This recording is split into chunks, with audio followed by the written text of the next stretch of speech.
hey, I didn't see you there. Welcome to Chad's Big Dumb Howdy Tree Cutting Adventure. It's been a while since we've seen you, and to be honest with you, there's no reason to make this here video other than my Instagram is getting cluttered up with all my great video game highlights.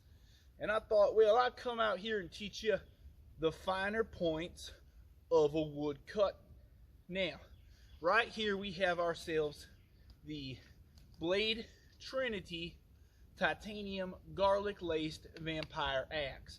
Now what we got right here is a vampire tree. So in order to take out a vampire tree, you need the Blade Trinity garlic silver infused titanium wood cutting axe. Now right here is our vampire tree.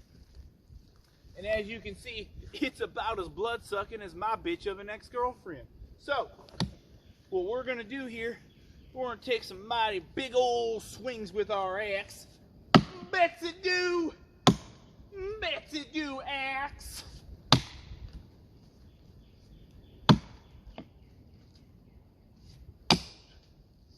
Let's just hit some parts of the tree we ain't even cutting.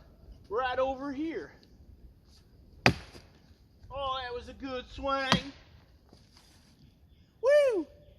Well, thanks for watching Chad's Big Dumb Howdy Tree Cutting Experience. And we'll see you again on the flippity flip. Why? Why, goddamn